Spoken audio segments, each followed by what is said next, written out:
आज हम सब जुड़ बैठे हैं मकर संक्रांति के महापर्व को मनाने के लिए। संक्रांति तो हर महीने आती है, लेकिन इस संक्रांति में ऐसा क्या है जिसे सारे भारत में किसी न किसी रूप में मनाया जाता है और इसे उत्तरायण का पर्व कहा जाता है। प्रवचन को लेने से पहले यहाँ पर जो भक्त बैठे हैं, हम उन सब का अभिनंदन करते हैं। भाई मदन गोपाल जी ने जो अपनी भजन गंगा में हम सबको स्नान कराया, उनको भी हृदय से मैं नमन करती हूँ। मेरे गुरुदेव, मेरे आराध्य, मेरे परमेश्वर पूज्य स्वामी सनातन श्री महाराज को साष्टांग नमन करती हूँ। वे मेरे ईश्वर हैं, मेरे आराध्य, मेरे परमेश्वर हैं, क्योंकि उन्होंने इस उत्तरायण के पर्व को हमारे जीवन में सार्थकता प्रदान करी। आज ये जो श्रुति आपके सामने बैठी है, ये सनातन श्रुति कैसे बनी? जैसे पारस कन्हैया के स्पर्श से लोहा सोना बन जाता है, ऐसे मेरे आराध्य, मेरे परमेश्वर, मेरे गुरुदेव के वरण करने से ये श्रुति ज्वाला के रंग में परिवर्तित हो गई। उसका रोम रोम ऐसा रंग गया सनातन के रंग में, जो रंग कभी छूट नहीं सकता। रोम रोम में वो आत्मा रूपी श्री कृष्ण विराज गए। जब मैं कृष्ण बोलूं या मेरे गुरुदेव सनातन बोलूं, मेरे लिए वे दोनों एक हैं। मेरे कृष्ण मेरे सनातन है, मेरे सनातन मेरे कृष्ण है। मेरे लिए उनके लिए कोई भेद है ही नहीं। तो ऐसा उन्होंने मुझे रंग दिया कि वो रंग नहीं छूटे। ऐसी रंगी श्याम ने चुनरिया कि रंग नहीं छूटे। जैसे मीरा भी गाती थी, मेरे तो गिरधर गोपाल दूसरो ना कोई रे। ऐसे इस श्रुति के भी सिर्फ एक ही सर्वेश्वर है, एक ही परमेश्वर है, वो है सनातन और सनातन और सनातन कृष्ण। आज के दिन ही 14 जनवरी, तब उस दिन मकर संक्रांति का महान पर्व 14 तारीख को पड़ा था। 14 जनवरी 1980 में ये सनातन श्रुति में परिवर्तित हो गई। मेरे प्रभु ने अपने रूप के रंग में मुझे ऐसा रच बस जीवन का उद्धार कर दिया। ये श्रुति सनातन की हो गई अनंत अनंत काल तक। जब तक कुछ भी है, ये श्रुति अपने सनातन की है।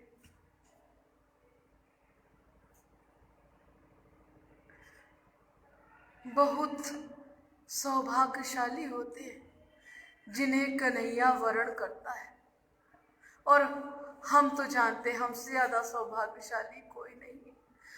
ये जरूर है कि आज कन्हैया साकार रूप में नहीं है, लेकिन हमें उस प्राइमरी क्लास से आगे की क्लास में बढ़ाने के लिए उन्होंने ये लीला करी। जैसे कन्हैया वृंदावन छोड़ के मथुरा गए थे गोपियों को उसका ज्ञान देने के लिए कि मुझे बाहर बाहर मत खोजो, मैं हूं तुम्हारे अंदर, तुमसे कहीं दूर नहीं। ऐसे ही मेरे आराध्य, मेरे परमेश्वर ने भी वही लीला रच के हमें उस आगे की राह के लिए प्रशस्त किया। उत्तरायण पर्व उत्तरायण पर्व अभी मैंने आप सबको सर्वप्रथम बताया कि मकर संक्रांति 12 महीने संक्रांति 12 महीने निरंतर चलती है, लेकिन जब सूर्य मकर में प्रवेश करता है तभी उत्तरायण कहा जाता है। सूर्य के पुत्र हैं शनि, धनु से सूर्य मकर में जाते हैं, यानी एक पिता अपने पुत्र के घर जाता है। आत्मा शनि को न्याय का देवता कहते हैं। न्याय और आत्मा का मिलन होता है। इन दोनों के समावेश से ही तो जीवन का उद्धार होता है। हमारे जीवन में अगर हम न्याय नहीं करते हैं, सिर्फ लिप्साओं में अपने जीवन को भटकाते रहते हैं, तो हमारा जीवन व्यर्थ है और आत्मा श्री कृष्ण के साथ न्याय के साथ समाहित होकर के हम जीवन को उत्तरायण करते हैं। इसलिए इस मकर संक्रांति को उत्तरायण का पर्व कहा जाता है और पूरे भारत में किसी न किसी नाम से इसको मनाया जाता है। अगर हम सब जाने कि हमारे जीवन का उत्तरायण हुआ है कि नहीं हुआ है, तो मूंद के आंख बैठ जाइए और चिंतन कीजिए कितना हमने इसे व्यर्थ किया है, कितना उस परमेश्वर के साथ अंगीकार होकर के जीवन को सार्थक किया है। स्वयं से स्वयं को उत्तर मिल जाएगा, कहीं भटकने की जरूरत नहीं।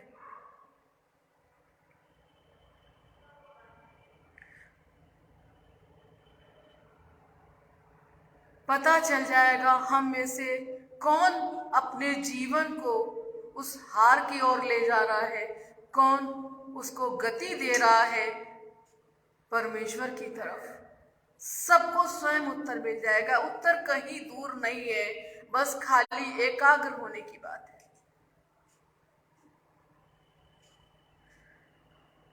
उत्तरायण और दक्षिणायन। उत्तरायण के साथ हम दक्षिणायन का नाम क्यों ले रहे हैं? अरे जब रात होगी तभी तो दिन की महिमा होगी। जब अंधेरा होगा तभी तो प्रकाश की चर्चा होगी। तो उत्तरायण के साथ दक्षिणायन को भी हम जानेंगे, तभी हम उत्तरायण को समझ पाएंगे, जान पाएंगे और अपने जीवन को सार्थक कर पाएंगे।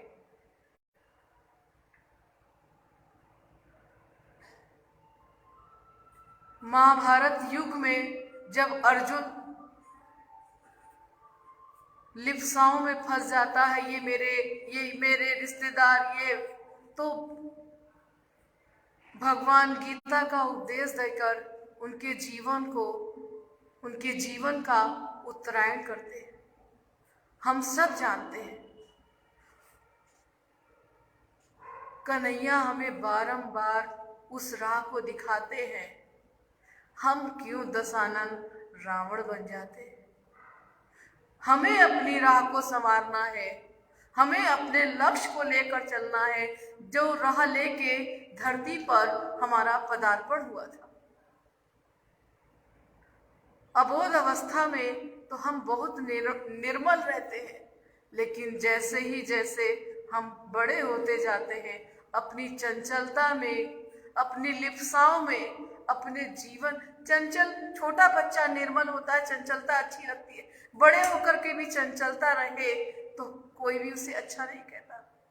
निर्मलता रहनी चाहिए। निर्मल होगा तभी ईश्वर को पाएगा। उस निर्मलता में चंचलता हो, निर्मल चंचल मिल के हो तो सुंदर है, नहीं तो व्यर्थ, बेकार है। छोटा बच्चा तुतलाता है तो अच्छा लगता है, और अगर बड़ा तुतलाए तो कहते हैं इसका दिमाग खराब हो गया। पागलपन भक्ति में अच्छा है, आसक्ति जगत में, पागलपन में लोग धक्का ही देंगे। और कोई भक्ति के रंग में रंग करके बावरा हो जाए तो लोग नतमस्तक होते हैं उसके आगे।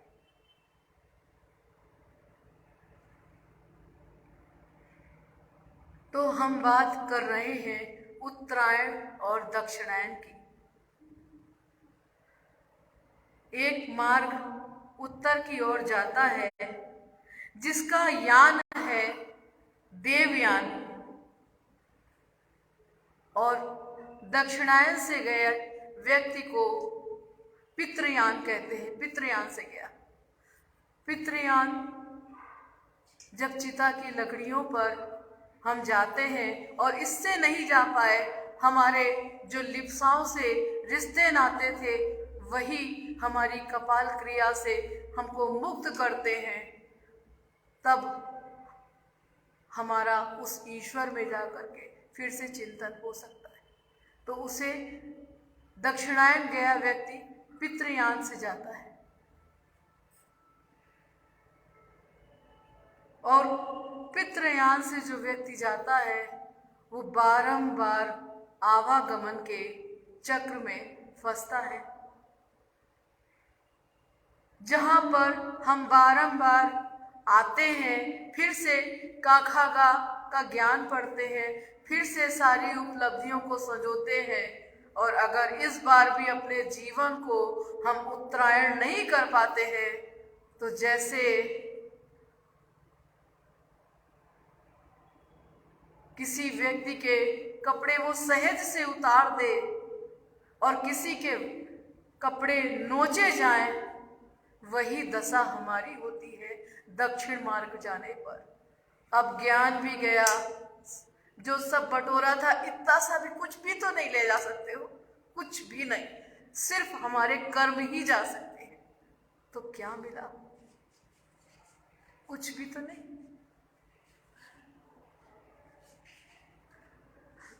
मर्यादा पुरुषोत्तम राम की, उसमें भी रामायण में भी आता है,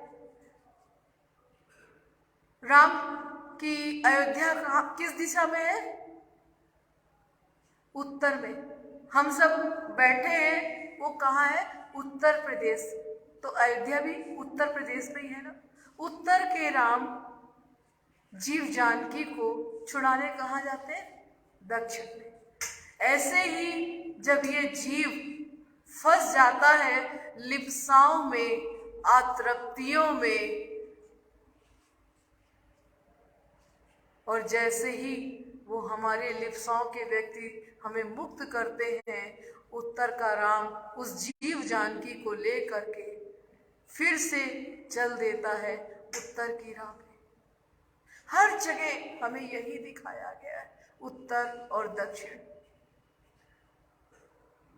जो कहानियां अतीत की दिखाई गई है वो पाठशालों में, गुरुकुलों में उदाहरण के स्वरूप भी ली गई है। उनके तत्व के रूप में उन्हें छात्रों को पढ़ाया गया है ताकि वे अपनी राह को संवार सके, उत्तर की राह दे सके।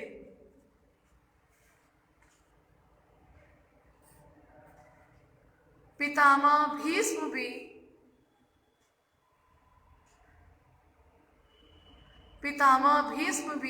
जब वाणों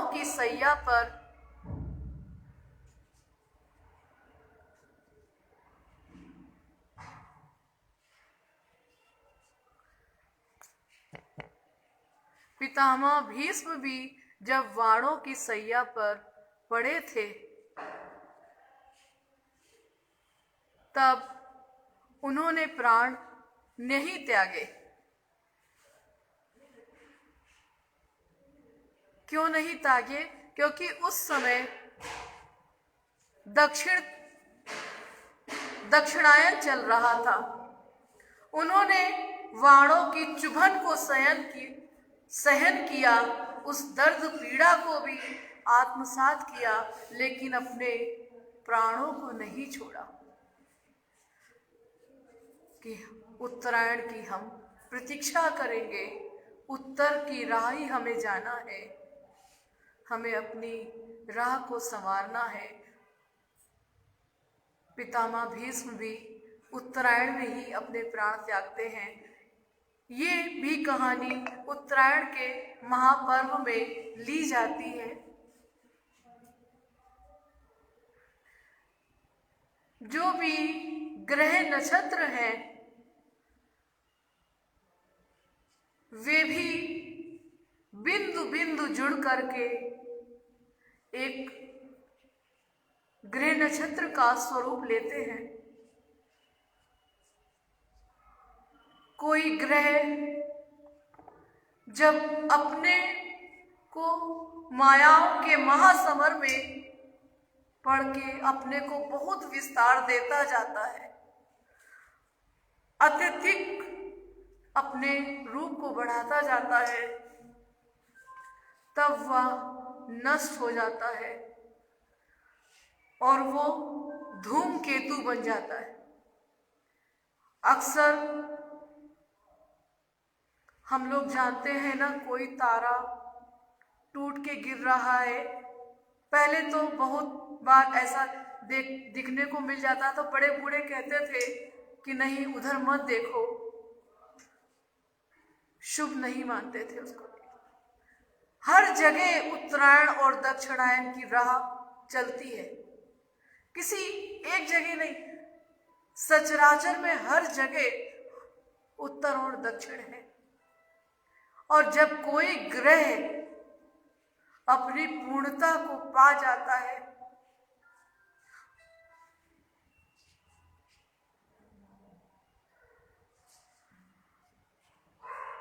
और वो रुद्र वलय को आत्मसात कर लेता है, तो वो सूरज बन जाता है। सूर्य किसको कहते हैं? आत्मा को। अगर हम सबको याद हो, अभी ज्यादा दिन नहीं हुए बृहस्पति ग्रह को जानने के लिए बहुत सारे यान को भेजा गया था, नासा ने भेजा था। वो जाता है बृहस्पति में, कुछ दूर के लिए जाता है, लेकिन सिर्फ उसे रुद्र वलय का स्वरूप ही मिलता और कुछ नहीं, और थोड़ी देर बाद वो पिघल जाता है।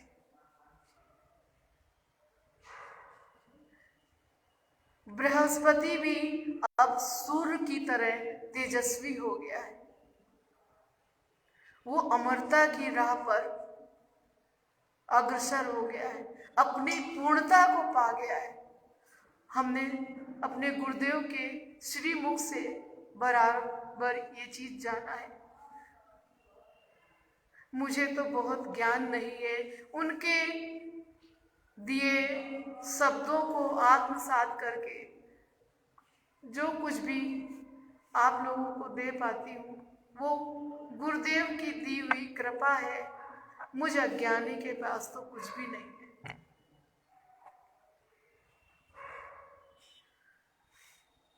चंद्रमा के भी दो पक्ष बताए गए हैं, एक शुक्ल पक्ष और एक कृष्ण पक्ष। शुक्ल पक्ष देवताओं का कहा जाता है और कृष्ण पक्ष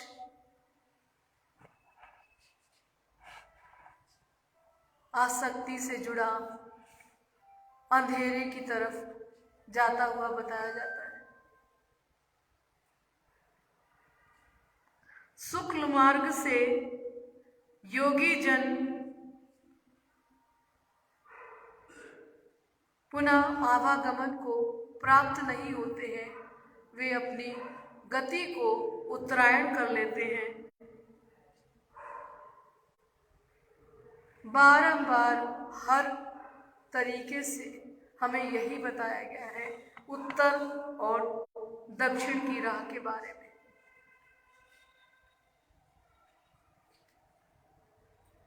जब तक ये शरीर देवालय का स्वरूप नहीं लेगा, कैसे हम जीवन को अपने उत्तरायण की राह दे पाएंगे। जैसे बाहर के मंदिर में जाते हैं, पवित्र वस्त्र पहन के पवित्र भोग लेकर के बहुत अच्छे निर्मल मन के साथ जाते हैं और उस आराधना पूजा में अपने को आत्मसात करते हैं, तो हमारा जीवन हमें सार्थक लगता है। अक्सर हमारे यहाँ जब कोई आता है तो बोलता है, स्वामी जी यहाँ बहुत शांति है, बहुत अच्छा लगता है, जैसे लगता है कि हमें थकान भी, कोई कार्य करके भी हमें थकान नहीं हो रही, क्योंकि यहाँ आपने जो भी कार्य किया वो ईश्वर की आराधना पूजा के रूप में लिया।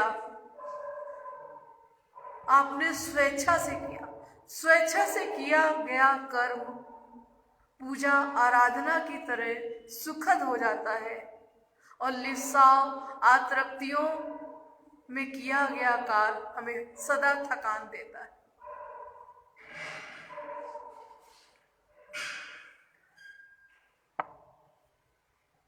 इसी तरह प्रभु ने, हमारे आराध्य ने बताया कि एक पेड़ में बहुत सारे फल लगे, समय के साथ वे पक गए, खाने में मधुर हो गए, मीठे हो गए। किसी व्यक्ति ने उसे ग्रहण कर लिया, उस फल का जीवन सार्थक हो गया, वो आगे अब नए रूप में परिवर्तित होने के लिए चल दिया। और एक फल समय के साथ पका, लेकिन उसे किसी ने उतारा नहीं, तोड़ा नहीं, और वो धरती पे गिर गया, सड़ गया, यानी उसकी राह उत्तरायण नहीं हो पाई, दक्षिणायन की तरफ चली गई। अब जब तक वो अपनी हस्ती को वो विलीन नहीं कर देगा, उस आत्मा श्री कृष्ण के साथ संगी नहीं हो जाएगा, अपना जब सब कुछ मिटा देगा, सिर्फ उस आत्मा श्री राम के साथ जुड़ जाएगा, वो फिर से प्रकट होएगा। इसे ही पितृयान से गया कह सकते हैं। देवयान से गया व्यक्ति आवागमन में नहीं लौटता है। बारंबार हमारे आराध्य हमें यही समझा रहे हैं।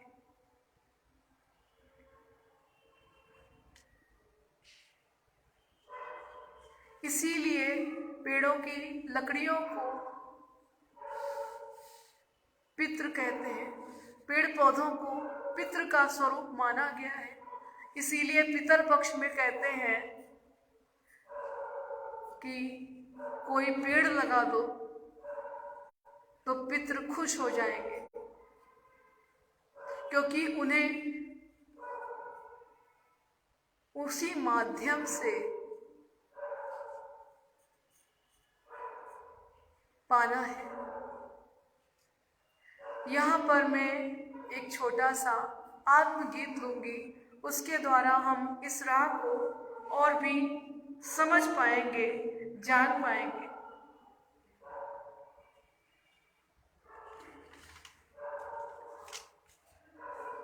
शुक्ल कृष्ण दो राहों में, शुक्ल कृष्ण दो राहों में, धर्म सनातन गाथा, वाहे राम भटकन भारी, भीतर आत्म योग तु पाता, जीवन धन्य धन्य हो जाता।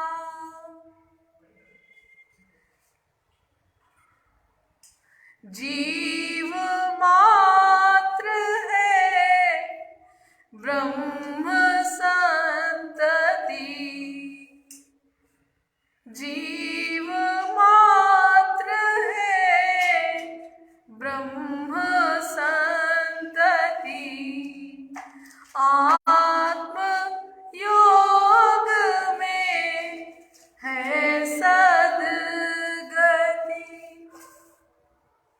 भक्ति समाधि तप में जीव मात्र की मोक्ष गति। अमर पद जीव है पाता, जीवन धन्य धन्य हो जाता। शुक्ल कृष्ण दो राहों में धर्म सनातन गाथा। वाहे राम भटकन भारी, भीतर आत्म योग तु पाता। वाहे विषय जो जीवते,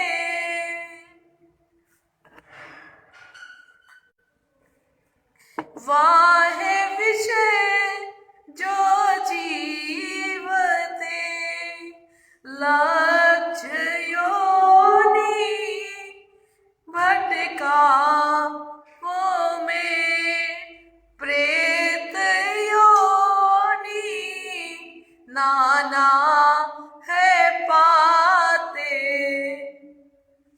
आत्म राम सुख संगत पाता, जीवन धन्य धन्य हो जाता।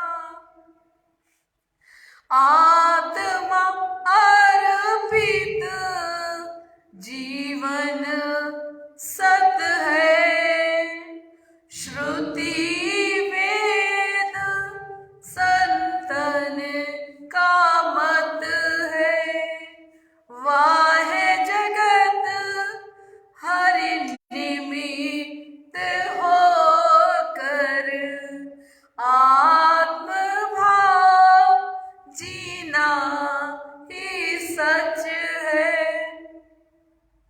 नित आत्मा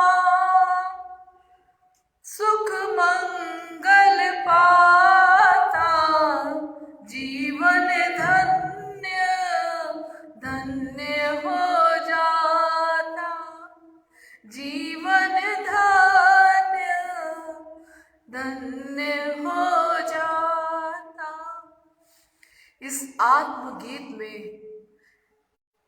अभी तक जो सत्संग में हमने लिया था, तत्व रूप में ये आत्मगीत वही प्रस्तुत करता है। शुक्ल कृष्ण दो राहों में धर्म सनातन गाथा।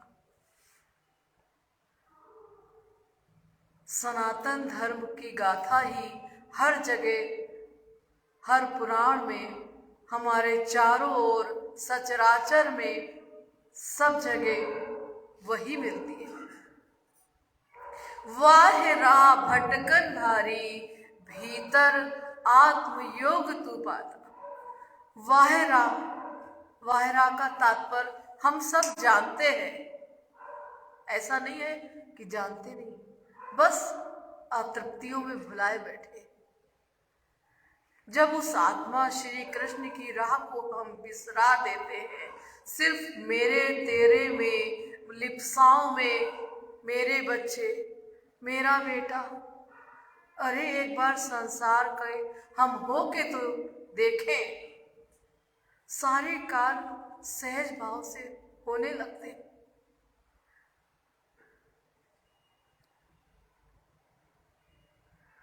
बाहर बाहर अपने जीवन को व्यर्थ गंवाते जा रहे हैं। कुछ भी नहीं मिलना है, जैसे एक चोर चोरी करता है, ऐसे ही हम अपने जीवन को चुरा करके इसे व्यर्थ करते जा रहे हैं।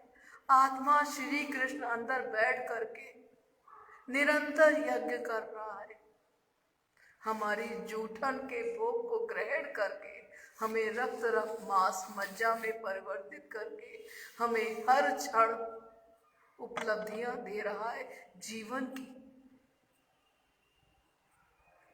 वो है तभी तो सब कुछ है, चाहे कोई कितना प्यार करे। जैसे ही वो आत्मा श्री कृष्ण निकल जाता है, कोई चंद मिनट, कुछ घंटे भी तो आपको रखना नहीं चाहता। अरे अभी इसमें से दुर्गंध आने लगेगी, अरे वो बच्चा जो कल दादा की गोद में ही चढ़ा बैठा था, आज उसकी माँ कह रही है इसको किनारे कर दो, बच्चा डर जाएगा। अरे बैठ, अभी शरीर तो वही नहीं, वो आत्मा श्री कृष्ण निकला नहीं कि ये चेहरा भयानक हो जाता है। सारा खेल उस परमेश्वर का है, हम अपने जीवन को नष्ट कर रहे हैं।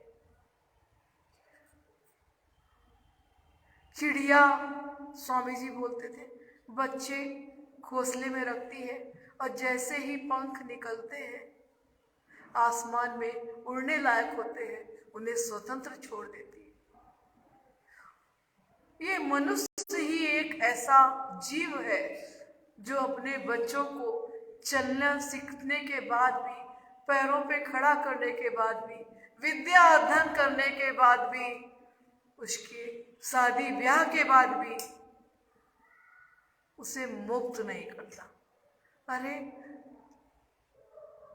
वो परमेश्वर जो सांस दे रहा है निरंतर, हर क्षण हर पल, वो आगे भी तो जैसे हम अपने प्रारब्ध में बो के आए हैं, काटेंगे तो वही। एक कहानी बहुत छोटी सी है। एक भक्त था, बहुत पूजा आराधना करता था। एक समय आया कि वो इतना थक गया, इतना हताश हो गया कि अब वो अपने नित्य के कर्म को नहीं कर पा रहा था। सब पहले पहले घर में उसकी सेवा कर रहे थे। जब लोगों ने देखा ये तो ठीक ही नहीं हो रहा है, धीरे धीरे उसके पास जाना कम कर दिया। अब ऐसा आ गया कि कुछ देर वो मैले में भी पड़ा रहे, गीले में पड़ा है। ये सारे प्यार के जो अपने के रिश्ते हैं ना, जिनके लिए हम अपना जीवन व्यर्थ कर रहे हैं, वे थोड़े में ही थक जाते हैं, पर ईश्वर नहीं थकता। उसी की कहानी है। आज वो गीले में पड़ा है, लेकिन उसने अपने जीवन को इतना अच्छा जिया था, उसने अपने जीवन को सार्थक किया था। जन जन का वो ईश्वर की तरह सेवा कर रहा था। तो आज वो उस दर्द में, पीड़ा में भी आराधना में लगा था। अचानक वो देखता है कि कोई बहुत कोमल हाथों से उसके सारे वस्त्र ठीक करके, उसको स्वच्छ करके, उसकी सेवा करके, रोज निरंतर ऐसा हो रहा है। वो समझ नहीं पा रहा है। पहले तो मैं आवाज भी देता था, तब भी कोई जल्दी नहीं आता था। आज अभी कुछ थोड़ा सा भी मैं मलिन होता हूँ, तुरंत कोई आ जाता है मुझे मेरी सेवा के लिए। समझ में नहीं आ रहा है। अचानक उसके अंदर से आवाज आती है कि अरे ये तो कोई नहीं, ये तो मेरे ईश्वर है। और जैसे ही उसके अंदर ये भाव आता है, आत्मज्ञान आता है, वो फूट फूट कर रोने लगता है। हे प्रभु, आप मेरे इस व्यर्थ जीवन के लिए आप क्यों ये मेरा मैला साफ कर रहे हैं? तो भगवान कितने, हे मेरे प्यारे भक्त, मैं तुम्हें बहुत प्यार करता हूं, लेकिन तुमने प्रारब्ध में जो लिखा के आए हो प्रारब्ध अपना, उसे तुम काट लो ताकि तुम्हारी मुक्ति हो जाए। कष्ट तो तुम्हें जरूर हो रहा है, लेकिन मुक्त होना मैं चाहता हूं कि अब तुम मुक्त हो जाओ।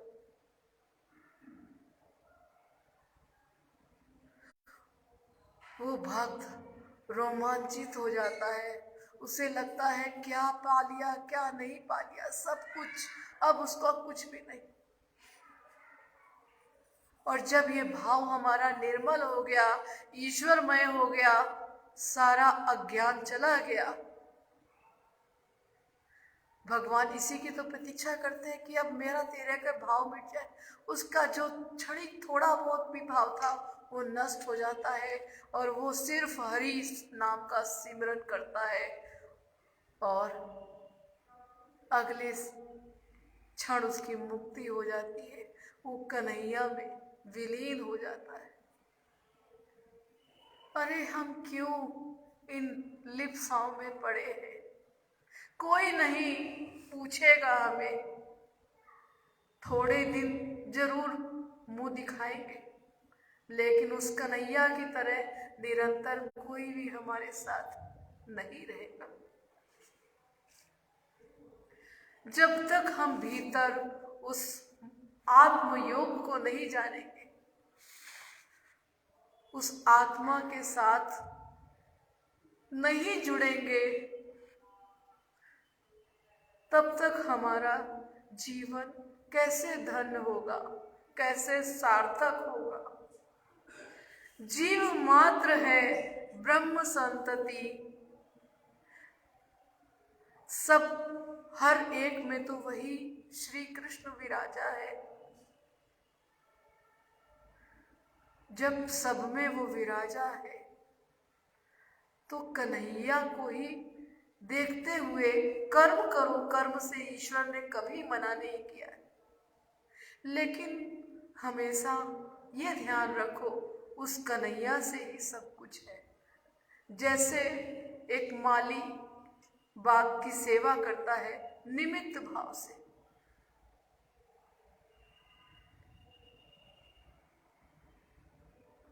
आत्मयोग है सदगति। उस आत्मा के साथ हम जब जुड़ जाते हैं, ये हमें बताने की जरूरत ही नहीं होती है। हमें अपने शरीर का भी भान अपने आप लगता ही नहीं है। हमें अपने अंदर जैसे ही आप घर से बाहर निकलते हैं मंदिर के लिए, तीर्थ के लिए, सत्संग के लिए, आपके शरीर के अंदर एक स्फूर्ति आपको महसूस होती है, एक आनंद आपको महसूस होता है, क्योंकि वहाँ पे अब लिप्साओं का नहीं है, आत्मा से जुड़ने का है। इसलिए आपको बहुत आनंद भी होता है और आपके कदम भी हल्के होने लगते हैं, आपकी गति तेज हो जाती है। अगर हम सब इस चीज को समझ ले, तभी उस अमर पद को हम पा सकते हैं और हमारा जीवन धन्य हो सकता है। और जब तक हम बाहरी विषयों को ही जीवते रहेंगे, मेरे और तेरे की लिप्साओं में पड़े रहेंगे, पितृयान शमशान में हम जाते रहेंगे, जहां नाना योनियां हमारा इंतजार कर रही हैं यथा हमारे कर्मों के अनुसार। वहां हमें प्रेत योनि है, नाना आतृप्तियों में जीवन भटकेगा हमारा। क्योंकि जो आज हमने लिप्साओं में किया है, कल को जो फसल बोएंगे वही तो काटेंगे।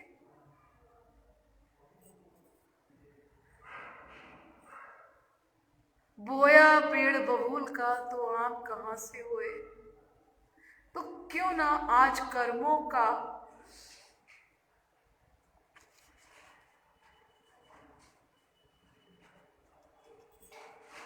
ईश्वर भक्ति से सराबोर करते जाए, नित्य कर्म भी करे, लेकिन उस आत्मा श्री कृष्ण का संग ना छोड़े, जीवन को उत्तरायण करे।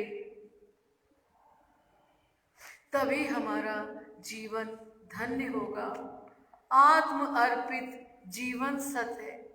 जब आत्मा के साथ हम अपने जीवन को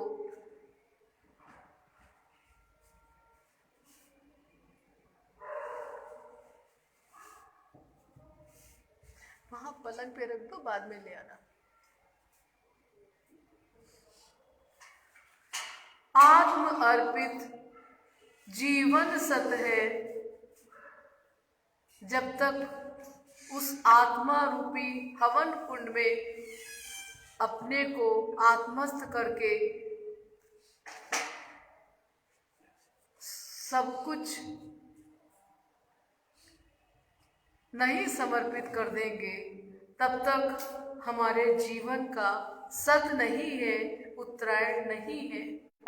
इस आत्मगीत से हम यही जान सकते हैं, अपने जीवन का उद्धार कर सकते हैं।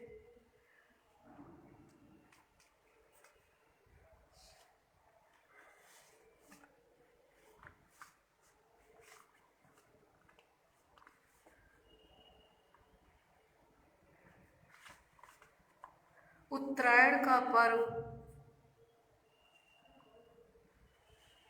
जीवन को उत्तर की गति देने के लिए जाना गया है।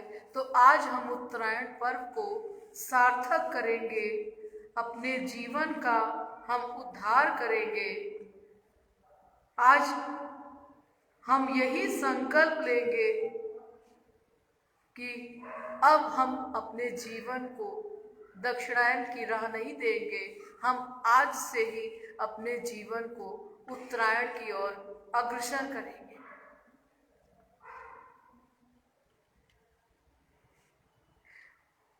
जो उत्तरायण मार्ग है, जिसका यान देवयान है, वेदों में इस देवयान की ओर जाने के लिए हमें 5 महावाक्य बताए गए हैं। बारंबार हम इन पाठों को दोहरा चुके हैं, सुन चुके हैं, जान चुके हैं, लेकिन हम फिर इन चीज़ों को दोहराते हैं। कुछ लोग ये भी कह सकते हैं कि स्वामी जी हर बार आप उन 5 महावाक्यों को लेते क्यों? तो याद करिए गुरुदेव के शब्द कि क्लासरूम में टीचर कब तक बच्चे को का से कबूतर पढ़ाता है, जब तक कि वो का को आत्मसात नहीं कर लेता। क्या हमने उन शब्दों को आत्मसात किया है? क्या अपने जीवन में उसे उतारा है? क्या उसे सार्थकता प्रदान की है?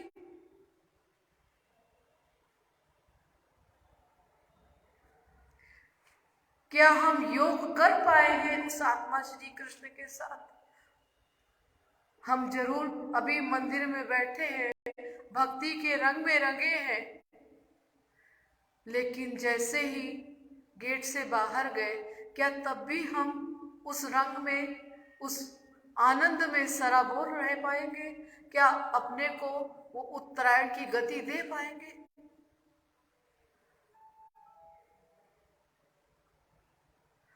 तो जब तक हम वो गति नहीं दे पाएंगे, तब तक हमें बराबर इनको दोहराना ही पड़ेगा,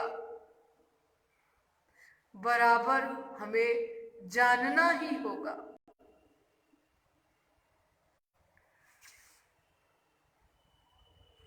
सब लोग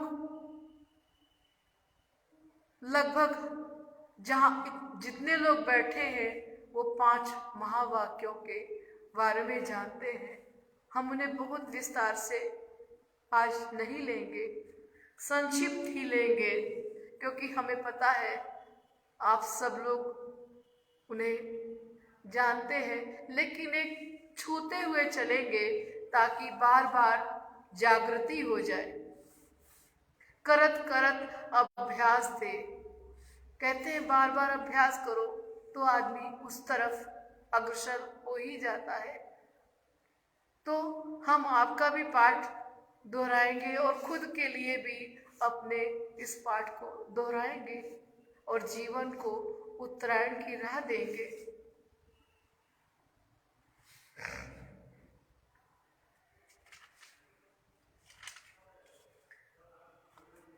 तो ये 5 महावाक्य क्या है?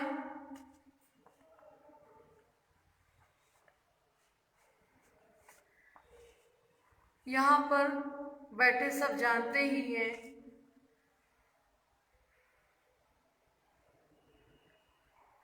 पहला महावाक्य क्या है?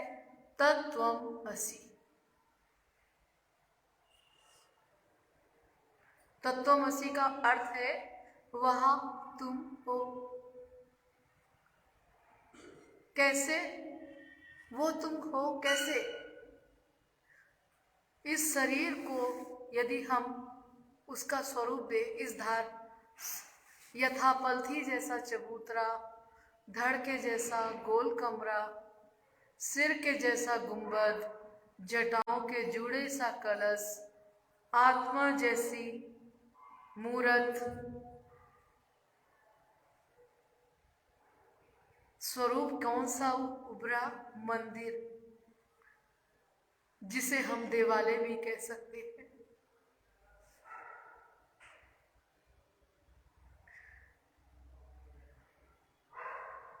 प्रभु, ये आपका दिया घर है और आप इस घट में विराजे हो।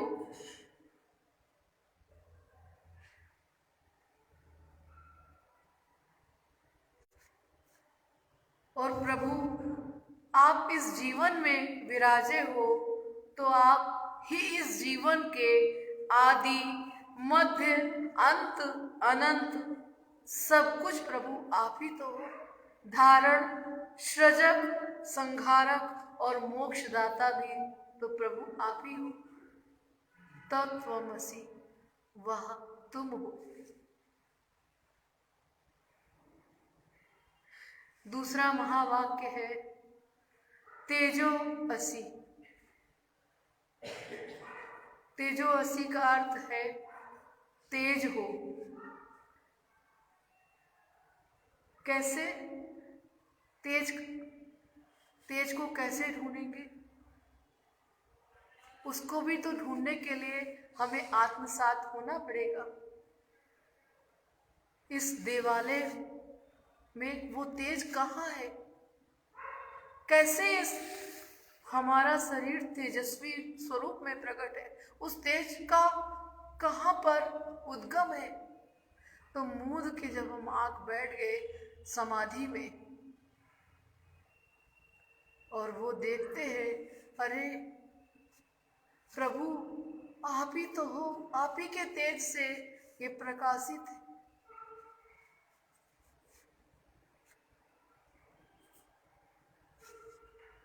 कुछ भी तो आपके बिना नहीं है।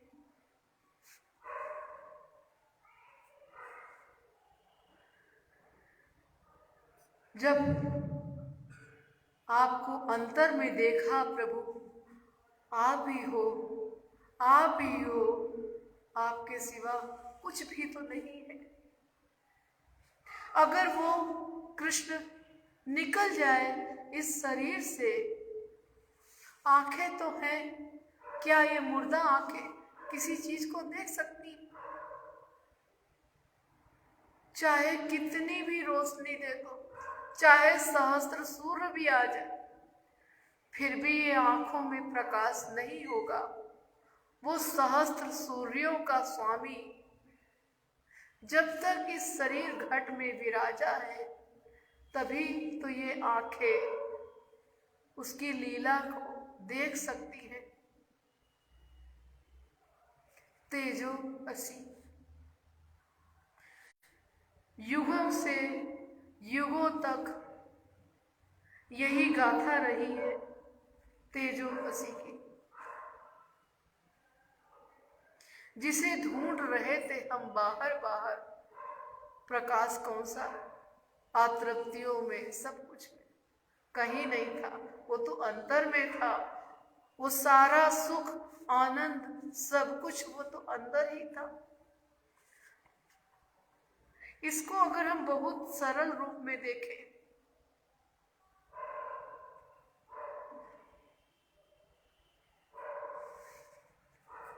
बहुत प्रभु ने ही ये दिया है उदाहरण, उसी को ले रहे हैं। मेरे पास तो कुछ है ही नहीं प्रभु के सिवा। कल्पना करें कि आप बैठे हैं अपने घर में, सामने कुछ आनंद का कार्यक्रम चल रहा है, आप उसमें आनंदित हो रहे हैं, बैठ के कुछ पकवान भी ग्रहण कर रहे हैं।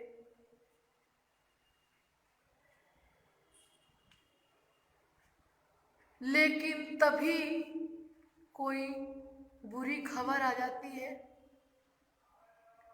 और जो आप वो दृश्य देख रहे थे,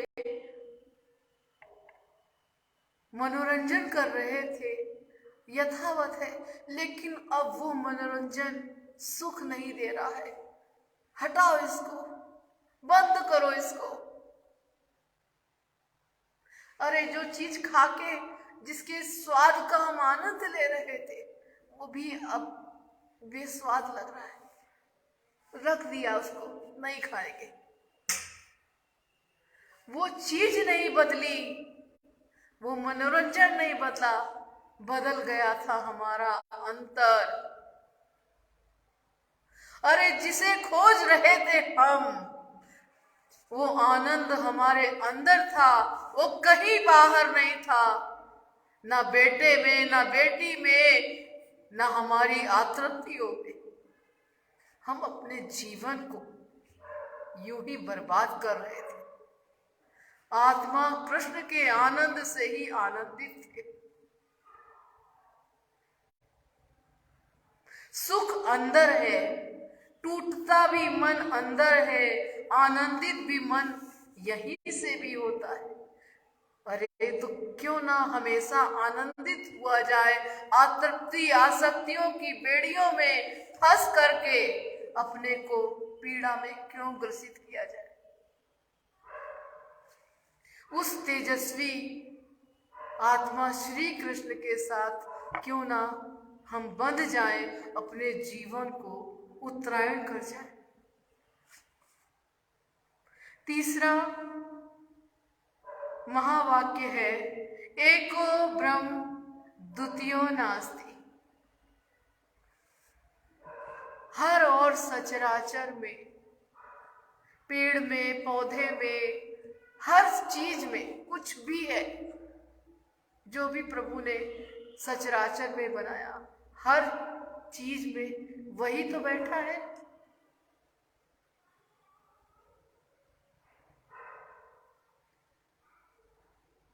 जब मूंद की आंख बैठ गए और जुड़ के उस तेजस्वी स्वरूप को देखा, तब जाना हर स्वरूप में प्रभु तू ही तो है। हर एक में तेरी छवि का हम दर्शन कर पा रहे। आत्मसंगी हुए बगैर हम कुछ नहीं जान सकते।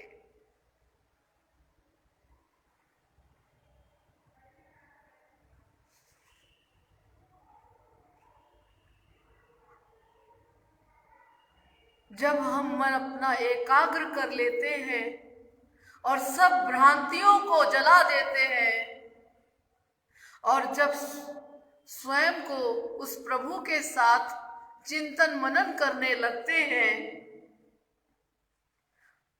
तो स्वयं को भुला करके और उसके सम्मुख बैठ जाते हैं, जहां पर सिर्फ ईश्वर ही हमें दर्शन देता है। हर और उसी के दर्शन देते हैं, स्वरूप को देखते हैं हम। तब एक ही गीत का नाद होता है, तू ही तू है, तू ही तू है, तू ही तू है, एको ब्रह्म द्वितीयो नास्ति। चौथा महावाक्य है अहम ब्रह्मास्मि, अर्थात मैं ही ब्रह्म हूं। कैसे? मैं ही ब्रह्म हूं कैसे? जब सब भ्रांतियों इस शरीर को देवालय बनाया, उस तेजस्वी सूर्य के साथ अपने को आत्मसंगी किया, सचराचर में उस रूप का दर्शन किया,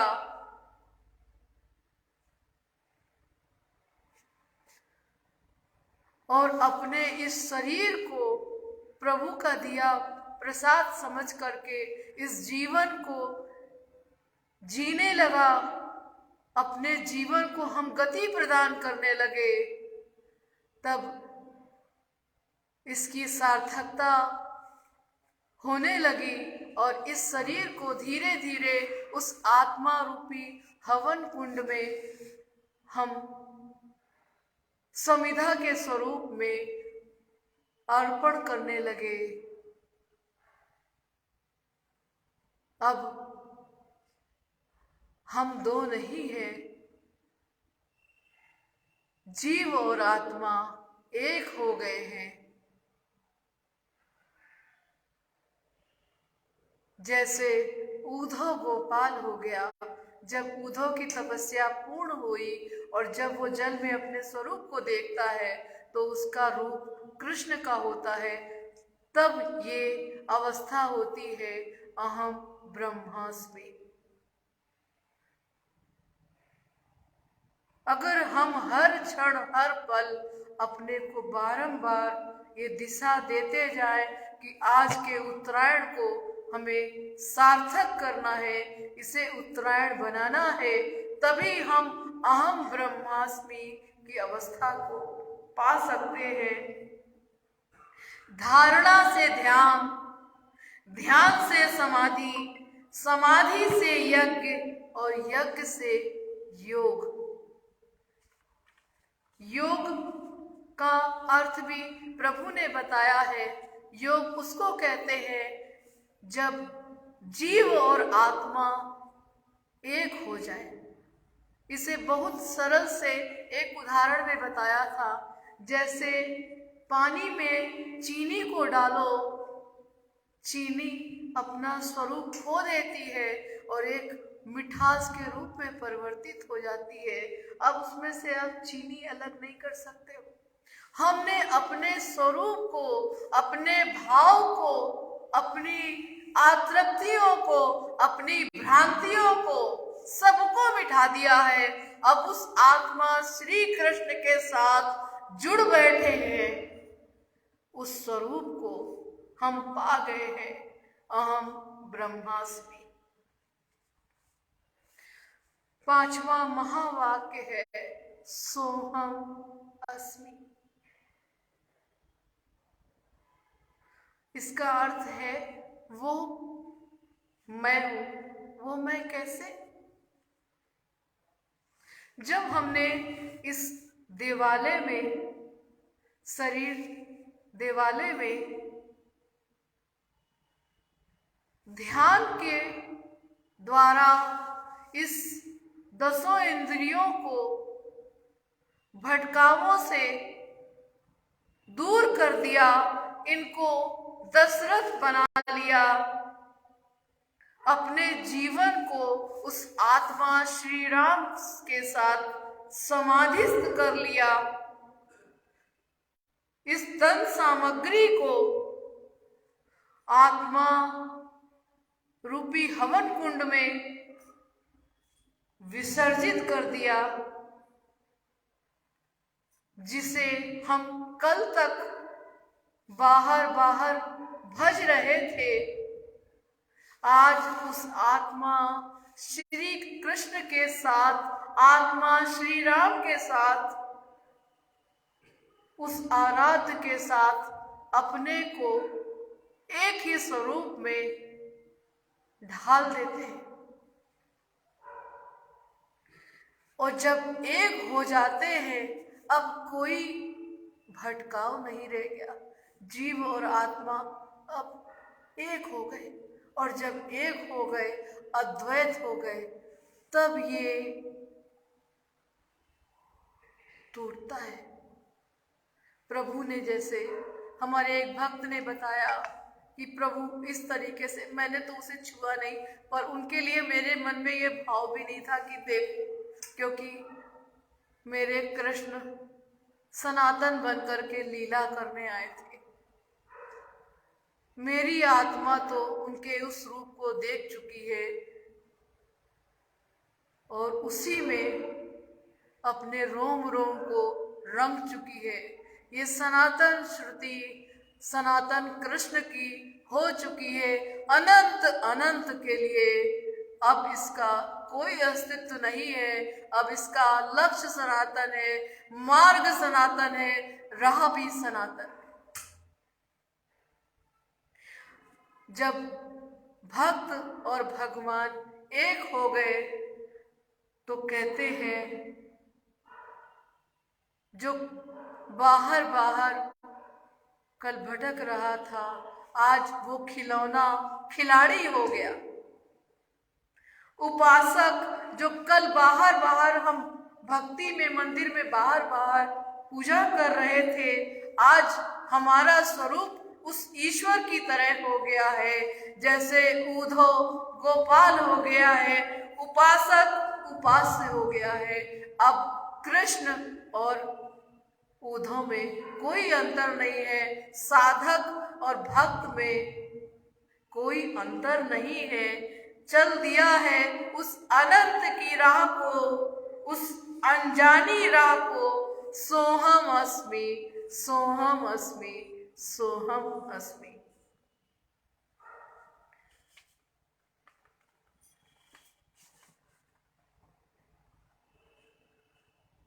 कितना आनंद होता है जब आप मंदिर में जाते हैं और जब आप भजन में, भक्ति में, आनंद में आसक्तियों को अपने से विलय कर देते हो, तो आपको कितना हल्कापन लगता है। ऐसे ही जब भक्त पूर्णता समर्पित होके उस राह को चलता है तो झूमता नाचता, क्या प्यार। आज कन्हैया ने मुझे अपने साथ कन्हैया बना दिया। कितना आनंद है। उत्तरायण के से प्रेरित होकर के एक आत्मगीत की मैंने क्या, प्रभु ने ही, हमारे पास तो कुछ है ही नहीं। इस पारस कन्हैया ने इस लोहे को भी सोना छू करके कर दिया है, तो कुछ उन्हीं से लेके शब्दों को आत्मगीत के रूप में हमने लिख दिया है। इस गीत के द्वारा हम उत्तरायण को और भी समझ पाएंगे, जान पाएंगे।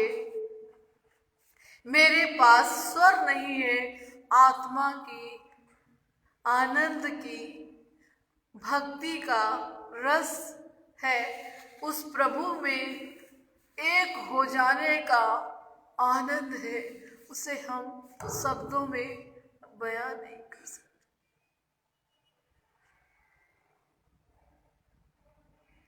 अब तो हर क्षण हर पल बस एक ही भाव है, सखी री मोरी करो विदाई, द्वार खड़े हैं कान्हा प्रीतम, देवन संग बारात सजाई, सखी री मोरी करो विदाई। हे प्रभु, मुझे ले चलो, अब मुझे विदा करके ले चलो, मुझे आपके पास रहना है, मुझे अब आपसे विलग नहीं रहना है। बहुत पीड़ा है, बहुत तड़प है प्रभु। प्रभु मेरा उद्धार करो, मेरा उत्तरायण करो। ये आत्मगीत के द्वारा आप उस राह को जान पाएंगे।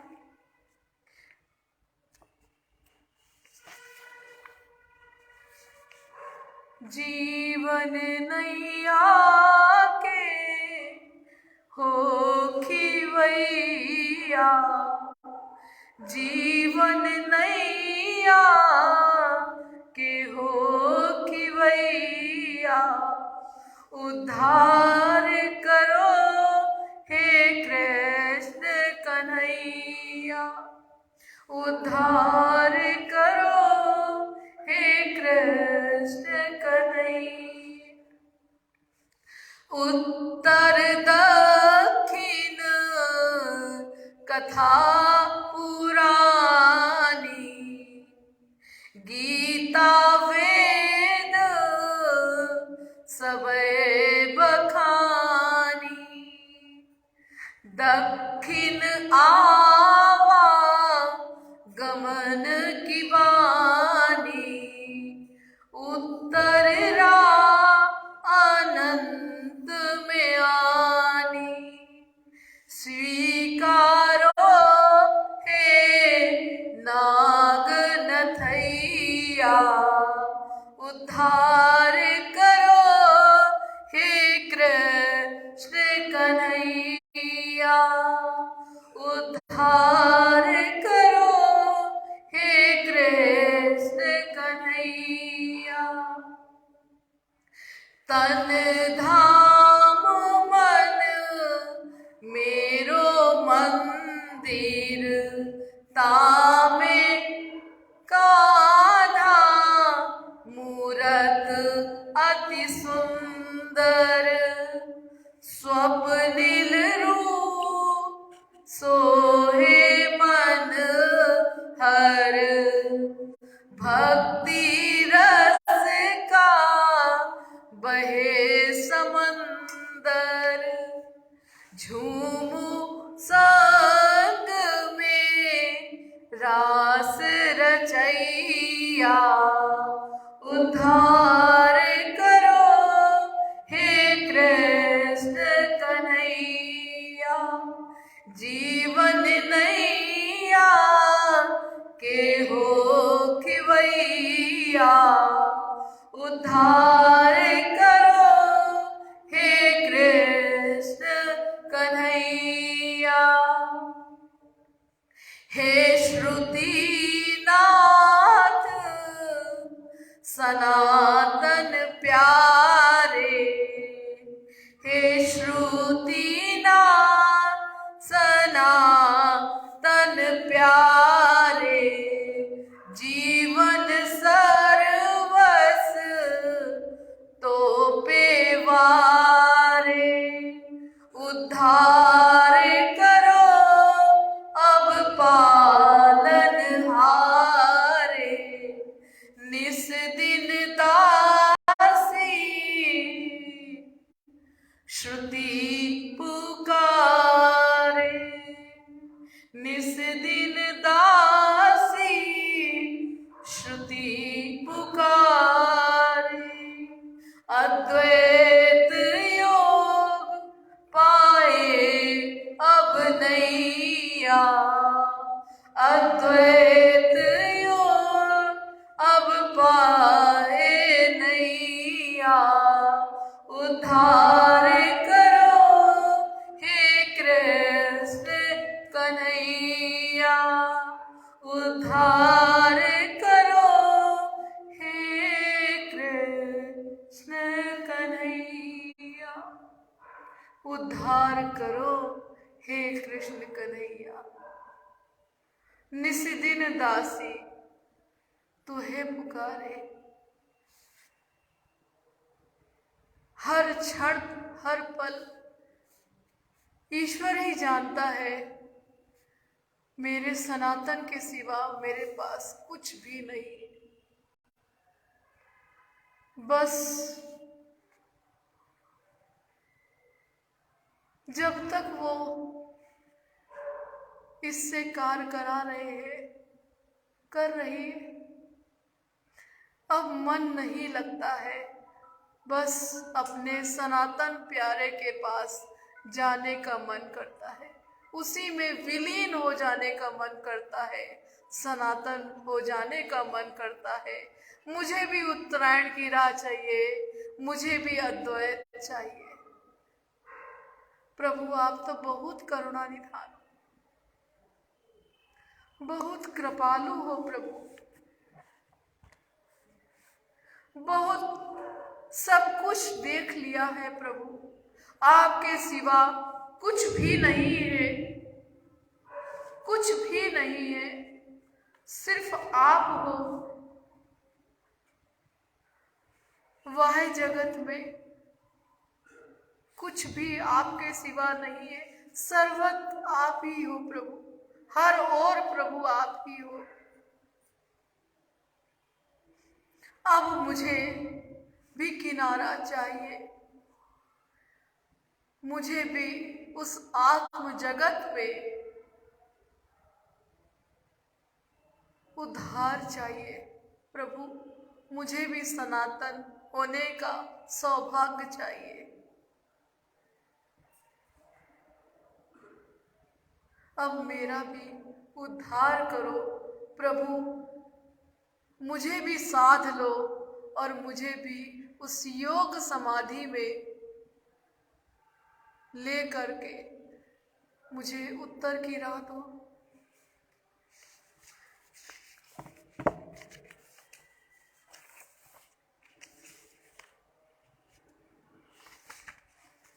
इस आत्मगीत के साथ इस सत्संग को हम विराम देंगे।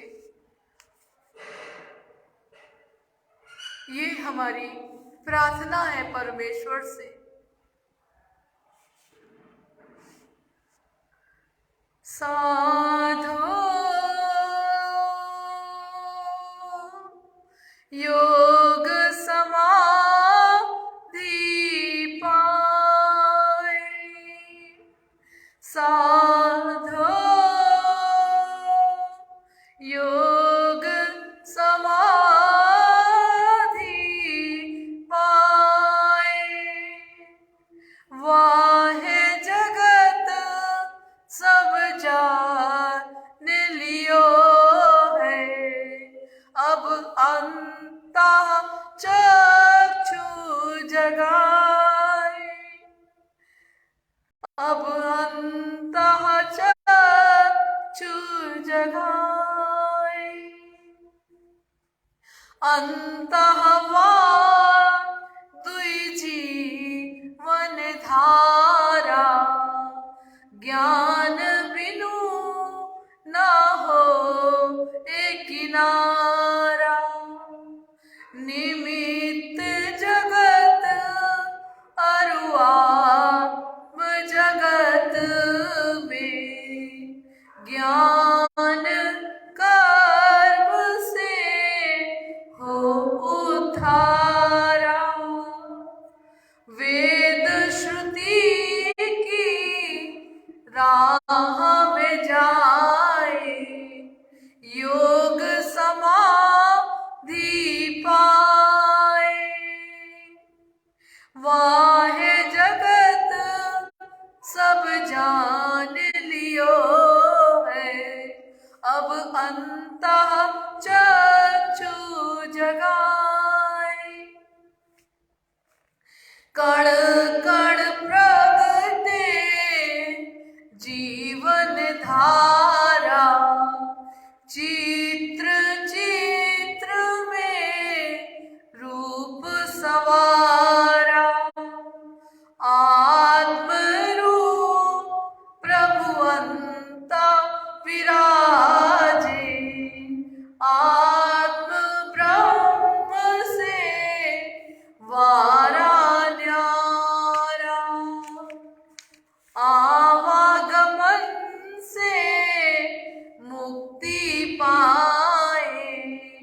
योग समाधि पाए।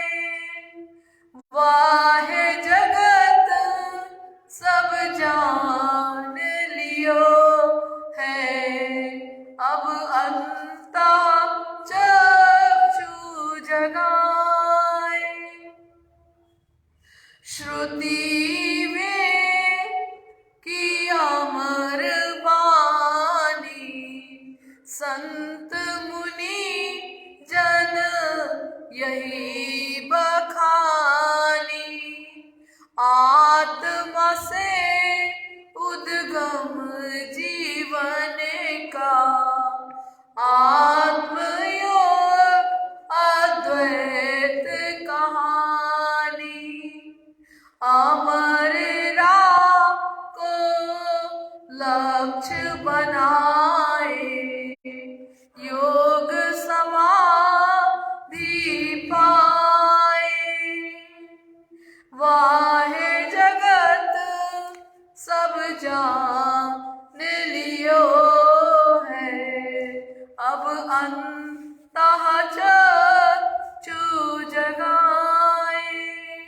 अब अंतः चक्षु जगाए, अब अंतः चक्षु जगाए। अब अंतः चक्षु जगाए, जीवन को उत्तरायण राह बनाए। हम सब आज संकल्प लें कि इस त्योहार को यूं ही खिचड़ी से, तिल के पकवान से ही नहीं मनाएंगे। हम अपने जीवन को सचमुच में उत्तरायण करेंगे, इसको सद्गति देंगे, सदराह देंगे और अद्वैत की राह पर प्रशस्त होंगे। प्रभु तो बहुत करुणा निधान है, करुणा के सागर है। वे तो बारंबार हमें राह दिखाते हैं, बारंबार झकझोरते हैं सद्वचनों के द्वारा। हम ही अपनी भ्रांतियों लिप्साओं में उन्हें आभूषणों की तरह अपने जीवन में बसाए रहते हैं, उन आतृप्तियों की बेड़ियों में अपने को जकड़े रहते हैं और दशानन रावण की गति को प्रशस्त होते रहते हैं। आज संकल्प लेना है, हमें दशानन नहीं दशरथ की राह जाना है। राम को अपने जीवन में बिठाना है, अपने जीवन को राममय करना है, कृष्णमय करना है, सनातन हो जाना है। अब हमें सनातन हो जाना है। प्रभु आप तो हमारे माता हो, पिता हो, बंधु हो, भाई हो, बहन हो, स्वामी हो, सखा हो, मेरे सर्वस्व प्रभु आप ही हो। इस भव सागर से हमारी नैया को पार करा दो। हे कृष्ण कन्हैया, अब इसको राह दे दो। इस प्रार्थना के साथ इसको विश्राम देंगे। आप सब इस प्रार्थना को जानते हैं, आप इसे मन ही मन इसे दोहराए तो आपको भी वो आनंदित होंगे, आत्म सुख का अनुभव करेंगे। सब हमें लगता है ये जो प्रार्थना हम गा रहे हैं आप सबको ये याद ही होगी, आप सबने उसे आत्मस्थ किया ही होगा। सनातन गहे अब चरण तिहारे, सनातन गहे अब चरण तिहारे। तुम ही सखा तुम ही हो स्वामी, तुम बिन